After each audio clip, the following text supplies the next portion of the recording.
It's FYF Sports, it's Lamont, and we are back with another podcast episode. And you are here with FYF Sports Debate Podcast. And this is your daily commute show. Look, those long drives or even short drives to work when you're off of work, when you're on your break, whenever you just kind of need to get away. This is your daily sports show that you want to tune into, where we just bringing you our opinions on some of the hottest topics, players, and attractions in sports. And that's what we do here. We try to be as unbiased and give every topic that we talk about a fair critique, criticism when deserved, and a great analytical breakdown when possible. And that's what we look to bring you with FYF Sports Debate Podcast. If you are new, this is episode number 8. Today we're going to be talking about a player whose name has really galvanized sports media over the last couple of weeks, as he's also deemed a new term for the platform that he's created, and that's none other than Draymond Green of the Golden State Warriors. This is the Warriors coming off of a championship run that a lot of people didn't see coming if you were outside of Golden State or if you are not a Golden State Warrior fan. Me, myself, when this season started, I had a Lakers-Brooklyn finals matchup, just kind of based on the star power that both of those rosters both had. As the season waned and the season kind of played out, right, we saw both of those teams go through a lot of turbulence, and those teams kind of fell to the wayside, and new contenders kind of rose to the top of the NBA. We're talking about the Bucks, obviously still there. The Suns were contenders. The Utah Jazz were pretty formidable. The Warriors started the season off with a bang. The Miami Heat were always solid. The Toronto Raptors surprised me. One of the biggest surprises also the Boston Celtics, especially with that second half run. This NBA season answered so many questions about the future.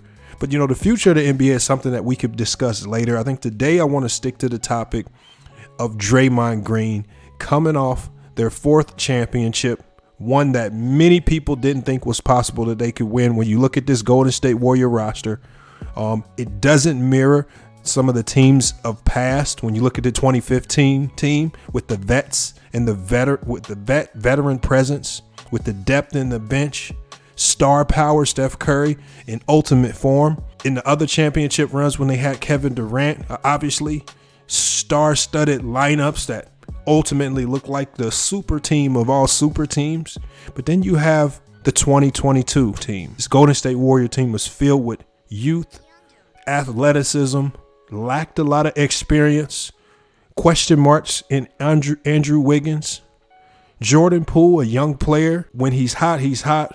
But when he's off, he's off. Draymond Green, Steph Curry, they were the same. Klay Thompson coming off 2 major injuries. No one was for sure what he could do. They went into this playoff not having played any games together because of injuries to Steph Curry and Klay, but they answered so many questions in this run. And it was, for me, one of the most beautiful runs that I've witnessed in NBA history. So before we even get started with this topic, we definitely have to give a salute to the Golden State Warriors, making a great run through the playoffs. A lot of people are going to make excuses and say that this run was softened due to injuries. Unfortunately, I don't think that's the Golden State Warriors' problem. Their job was to win games, irregardless of who was in front of them, and that's exactly what they did. So kudos to the Warriors for a great run, the 2022 NBA champions. And now we have Draymond Green, who coming off this championship has been talking the talk, walking the walk, and he's really going at mainstream media as he's now come out with his own podcast, the Draymond Green podcast, to take to the airwaves to disseminate his thoughts on not just basketball, but also to call out people in the media who he feels have been simply pushing narratives and not the truth about the game of basketball. So Draymond Green has called out a handful of what he labels as old media analysts on his new podcast. And I, in the comments of this video, I really want you guys to kind of dive into this topic and let me know your thoughts on just this Draymond Green podcast, as you may have watched it on your own. But Golden State Warriors star Draymond Green is continuing to wage war on old media and name dropped a handful of NBA analysts on Sunday in his latest episode on his podcast. Now, Green has made himself the face of what he calls new media since starting the Draymond Green Show. It's a great podcast. You guys need to check it out. It's on the Volume YouTube channel. He's dropping episodes all the time. He dropped episodes throughout the NBA Finals. It was, again, he brings a fresh approach to these YouTube streets when you see so many toxic YouTubers pushing toxic narratives, similar to how he's called out Skip Bayless, similar to how he calls out Kendrick Perkins. He is a fresh voice, really bringing back the breakdown of basketball. So I definitely appreciate what he's doing in that respect. But the four-time NBA champ called out Skip Bayless, Kendrick Perkins, Nick Wright, Bill Simmons, Brian Windhorst, and even Cedric Maxwell for their lack of integrity when it comes to what they say on television. So Green says that they should analyze the game of basketball instead of focusing on taking sides that will only start drama. He uses Bayless spending the better part of the past decade trolling LeBron James as an example of how old media wants to tear athletes down. The Warriors big man says he wouldn't go on TV to discuss basketball with Skip Bayless because he knows that it would not be a serious conversation. And, he also says that Bayless can't appear on the Draymond Green Show because he's not a high caliber guest as those he has previously featured on his podcast. And if you watched, again, he's had some great guests on, obviously big time names. He's in the NBA, so he's going to bring on the best, the biggest, and the brightest players. Just another reason to watch.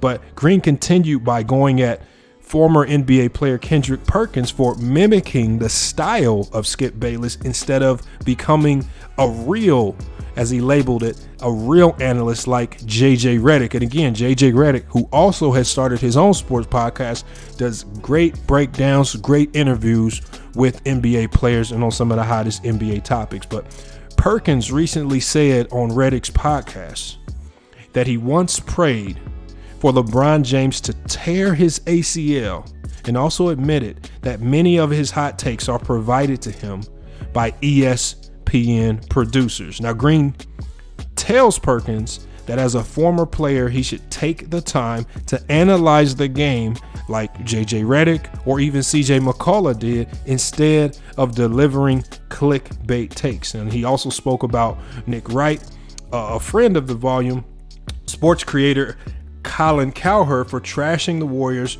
on countless occasions while lifting up LeBron as much as he can. So Green's overall point is that old media must stop taking sides and instead analyze the game as objective as possible. And look, you guys, here in this YouTube space, this is something that we see time and time again, just in our small circle. I mean, if you look at some of the content creators who we have labeled, and I think Draymond Green has labeled the media old media, but what we label them here on FYF Sports, we label them as shock jocks. When we look to content creators like Carcino for Life, Ticket TV, Rated R Sports Debates, when you look to content creators like this, who are so toxic towards one or two players, or just any player in general that they don't like. When you talk about content creators who stray so far away from the game of basketball that they are no longer talking about the sport itself, but they're going at these people personally as if they know them or as if they have met them in real life. We see the same thing in this small sector that we deal in today. So when Draymond Green says old media, you guys, I want you guys to I want you guys to really understand that it's not just mainstream media that he's calling out, right? There are plenty of content creators in this sphere that we see simply go at players like LeBron, players like Steph Curry, even Draymond Green himself. We all know that Ticket TV is on a mission to make an 100 video miniseries telling people why Draymond Green is not a Hall of Famer. It has nothing to do with basketball. It's not true breakdowns of the game. There's no film, analytical breakdowns, right? There isn't anything tangible that you could take away from those videos other than hate and jokes. But this is one of the so-called media outlets on YouTube that we are supposed to look to as reliable media. This is why I love what Draymond Green has done. He's calling out the concept of what old media is. And as much as some of these toxic content creators, as much as they also want to target the Stephen A. Smiths, as much as they also want to target the Skip Baylesses, the Jason Whitlocks, they themselves are exactly what Draymond Green is speaking about when he says old media, because they use players like LeBron, like Steph Curry, like Draymond Green himself. They use these players to push a toxic narrative just for clicks, views, donations, money, whatever you have it. They do it for attention. And so they themselves are also this old media that Draymond Green is alluding to. You guys make sure right now, man, if you haven't done so already, subscribe to the podcast. Subscribe to the podcast on YouTube. Make sure you check us out, because when we go live, we will be touching on these topics, in-depth conversations and debates back and forth about all of these topics, about all of these people who are so-called this old media. Are they still pushing these narratives? Have you seen any shifts or paradigm shifts in this YouTube spectrum that we watch daily? Look, we're watching YouTube. We're watching these many platforms on YouTube, and you know, whether it's Twitter, Facebook, we're watching them daily. We're watching them more so than we watch cable. This is going to be the new media outlet that people look to. People are going to YouTube for news before they actually turn on the TV to watch their local news. So even though a lot of these channels or content creators or even mainstream media heads, even though they have what we would call smaller platforms, 100K subscribers, 50K subscribers, 70K subscribers, 200K subscribers, which is essentially small platforms, it is a major voice, because these platforms are where everyone is turning to get and digest any form of media, especially sports media. But, you know, I wanted to, you know, after looking at all the conversations, I saw Skip Bayless's retort to Draymond Green. I saw Colin Cowherd's retort. Even, you know, Bill Simmons, all of these people came back with a retort back to Draymond Green, even Stephen A. Smith. But the two people that I really wanted to focus in are two people that I have really, really had a lot of admiration and appreciation for in this conversation. And that's Draymond Green himself, on and off the court. And then we got to talk about Stephen A. Smith. And a lot of people are extremely shocked when I say Stephen A. Smith. Right? That name is like a cancer to some. A lot of people are so quick to label him as a coon. I don't really like that word being thrown around on YouTube. I think that's a very strong word to use when you're just simply talking sports. I know when Draymond Green used that term to talk about Kendrick Perkins, I didn't necessarily agree with that. I think that's a very profound word to use when you're just simply referring to basketball talk. I don't recall him using that type of language with Stephen A. Smith, but just again, in this YouTube spectrum, we hear a lot of content creators alluding to Stephen A. Smith as a possible coon. And I actually had to do a double take. I had to really sit back and kind of reanalyze my approach to even doing this particular podcast, because when I thought about it, I really told myself, I said, when you really look at it, when you break it down, Draymond Green, in his own profession of NBA basketball, Draymond Green is essentially the Stephen A. Smith of basketball. I'll say that one more time for you guys. Draymond Green is essentially the Stephen A. Smith of NBA basketball. Now, one might ask, how do you come to that wild conclusion? Look, a lot of you guys say, look, I troll, I have ridiculous titles. You guys know that there's always some hidden intellect behind everything that I say on this show. And so when we look at Stephen A. Smith, let's just break down Stephen A. Smith, okay? College basketball player, college basketball career did not go as planned. He went into sports media, right? He went into sports media, started in Philadelphia as a columnist. Sports writer. He's really grinding out the mud just to hopefully get a shot at the big leagues in that particular field. Right. Ultimately lands TV gigs. Obviously, we saw him with First Take with Skip Bayless. He ends up taking over the show himself. Max Kellerman. You guys all know, we've all seen the rise of Stephen A. Smith. We've all seen it. The one thing about Stephen A. Smith, and the one thing that's clear to anybody that thoroughly understands and watches the game, the one thing that you will see is that he's never truly broke down the game to a science. That's something you guys see us do here at FYF Sports. We break down the game to a science, from slowing plays down, breaking down sets offensively and defensively, explaining why certain players did this, explaining how other players were culpable for the end results of wins or losses, really analyzing and breaking down the game. Stephen A. Smith doesn't necessarily do that because I think he struggles with grasping the game in that particular sense as a media analyst of the game of basketball. So what I think he does to make up for some of the things that he can't necessarily disseminate with regards to play-by-play breakdown, I think he supplements it with an entertainment value, right? We see the loud voice, the boisterous comments, the hot takes. We see him do that.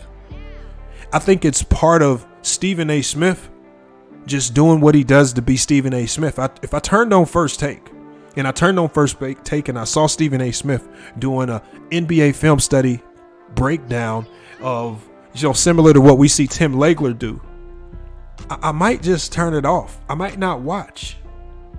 The unfortunate reality of Stephen A. Smith is that people watch him because of the entertainment factor that he brings to the field. ESPN put him at the top of ESPN, the highest paid employee at ESPN, because of what? Because of the entertainment that he can bring. Now, you may not like the delivery. You may not like some of the edgy things that he says. You may not like some of the hot takes that he has. But I think he does, for the most part, and he's crossed the line a few times, but I think for the most part, he does a really good job of not crossing that line into personal. A lot of people say he's went that way with Kyrie Irving. I beg to differ. But again, you are free to have your own opinion. Either way, he's become who he is at the top of sports media because he doesn't have the skill set probably in his bag to do those analytical film study type breakdowns like we see Tim Legler do, but he can bring a level of entertainment to make himself comparable in this media sports game. And I think that's his angle, right? So when we transition into the game of basketball, we look at Draymond Green. Draymond Green is a player who wasn't gifted with a lot of athleticism. He wasn't gifted with extremely, a lot of height. He doesn't have this guy. He doesn't look like he has this God-given. It looks like everything that Draymond Green does is hard work and work for on the basketball court. Right? He's grinded a lot of, when you look at his grind through Michigan State, coming to Michigan State, not as a highly touted recruit, there was essentially really no guarantee that he would be playing or in the rotation, but he grinded his way. Is this game the prettiest to watch? No. Was this game ever the prettiest to watch? No. There is a beauty in what he does, especially defensively, but only the best and brightest basketball minds only care to break down the game or appreciate what he does defensively. He has an ugly game that's only going to be appreciated by few. He had to grind to get where he wants. Even when he got to the NBA as a second round pick, right? There was no guarantees for him as a second round pick. He had to grind to stay in the league. And then when he got his first opportunity, his first big break, when he got that first big break, he made the most of it. And David Lee wasn't coming back.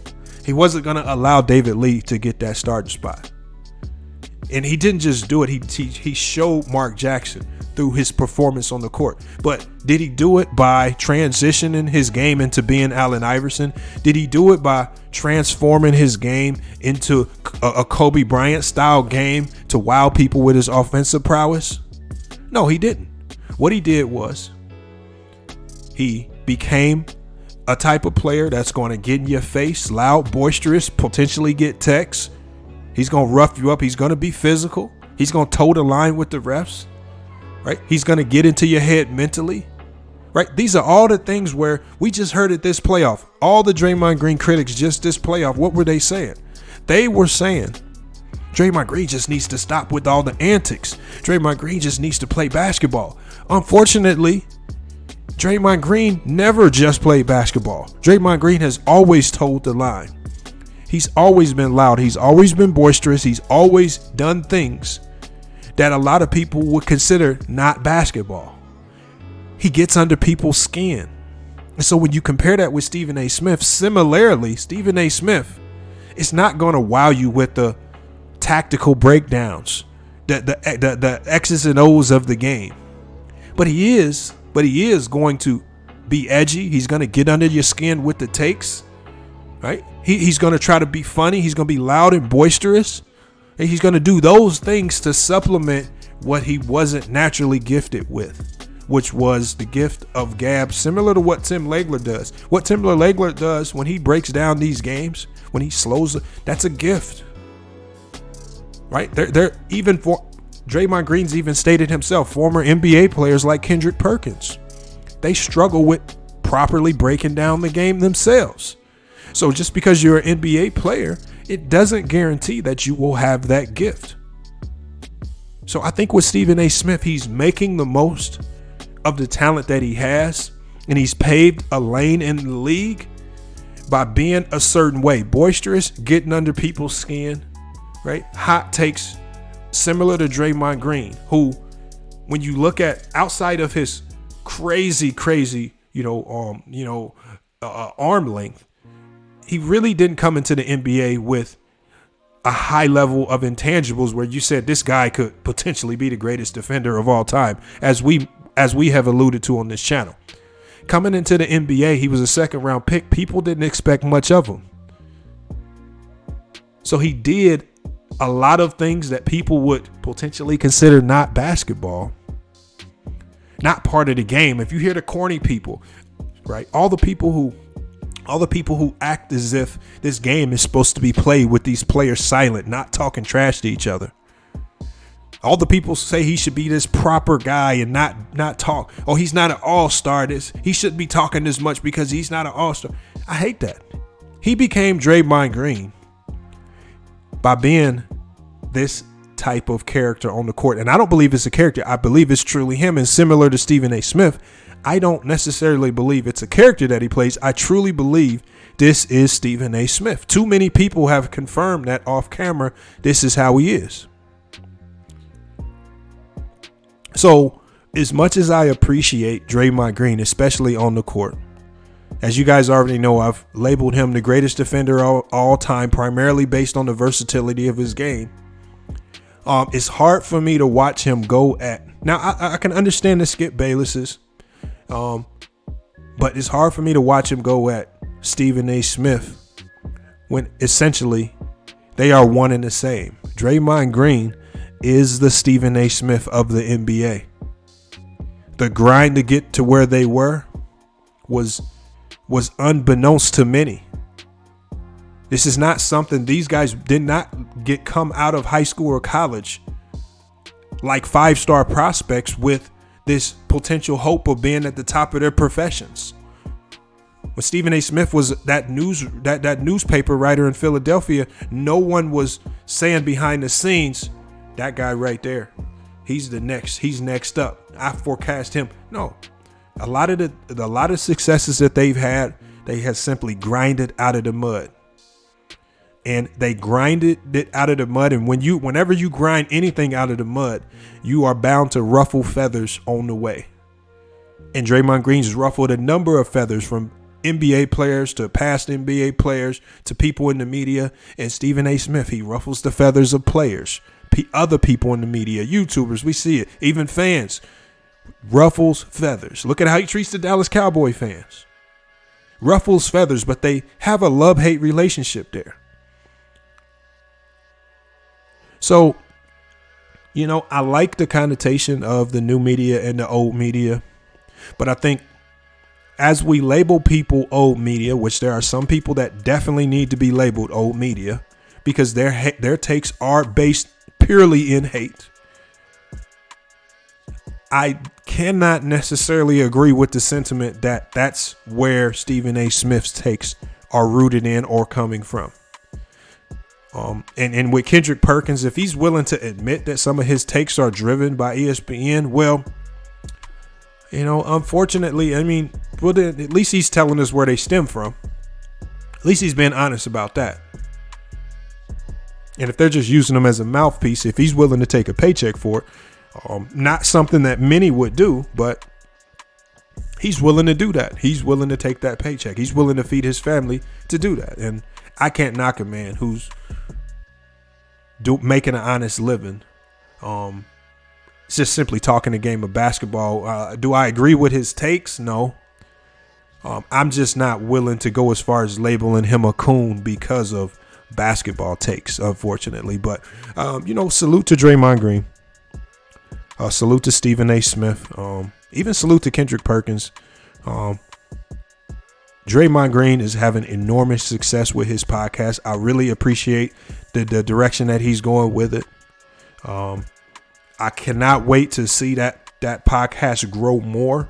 And I love it when he continues to call out what he's labeled as old media. Again, in our small circle, if you've been subscribed to our YouTube channel for a while, we know who that old media is in our sphere. Like I said before, the Ticket TVs, the Casino for Lifes, willing to lie, say, or do anything about these players just to push toxic, negative, false narratives. We've seen it. They try to hide behind the guys that they have some type of unknown insider that's feeding them information to try to trick people into believing these narratives. It's just a fact. So we know what's real and we know what's fake. But at the end of the day, I'm glad that an NBA player like Draymond Green, NBA player like CJ McCollum, JJ Redick, Pat Beverley, these guys are taken to the airwaves.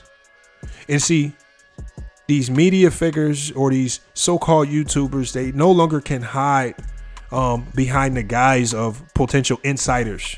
Because now you have NBA players sitting across from them, calling them out, calling them on their BS.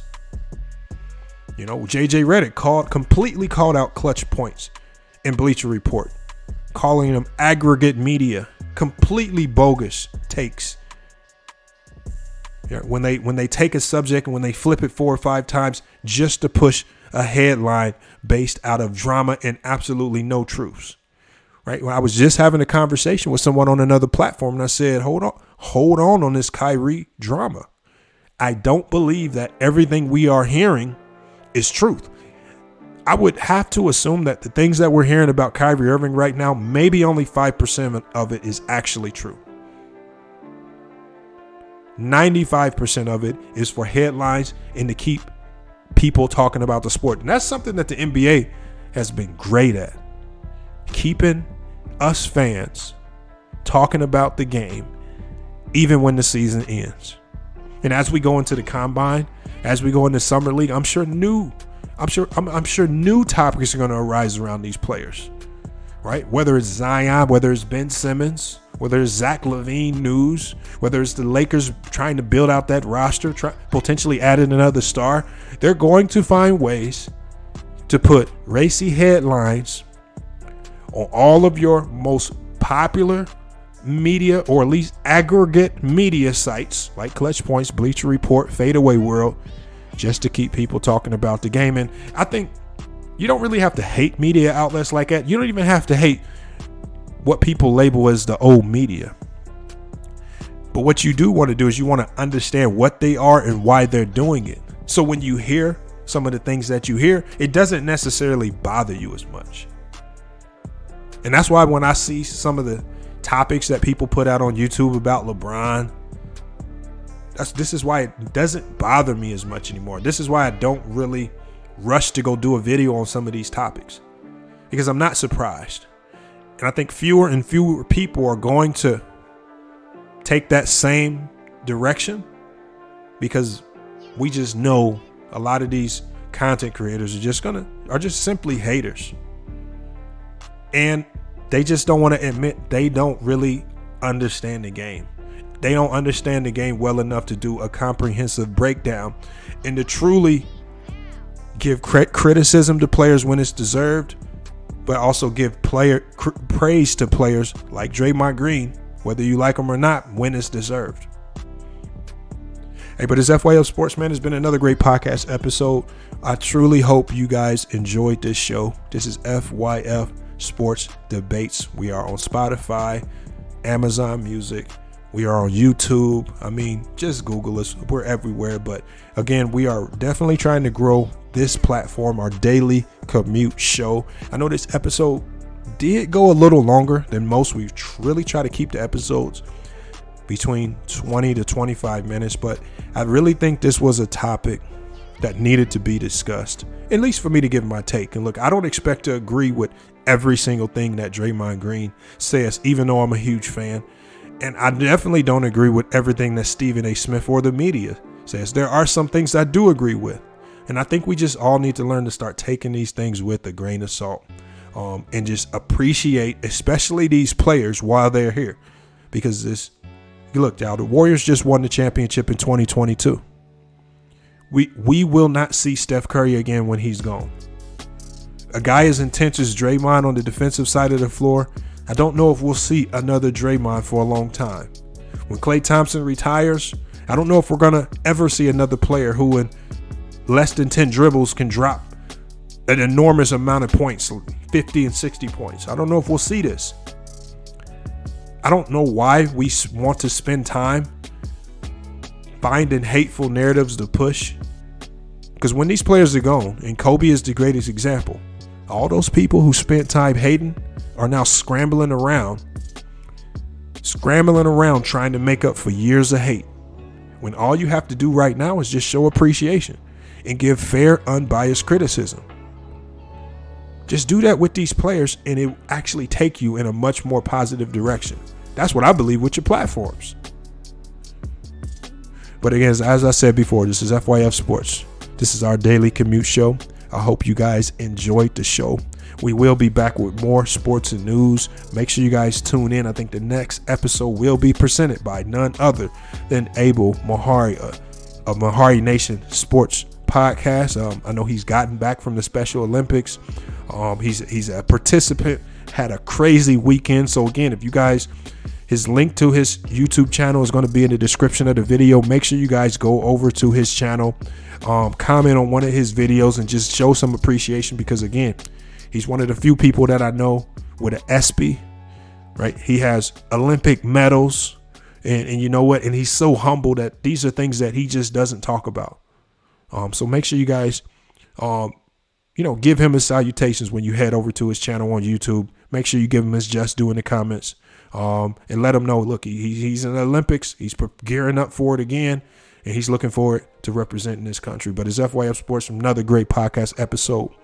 We will be back with more sports and news. But until then, it's FYF Sports, and we are out.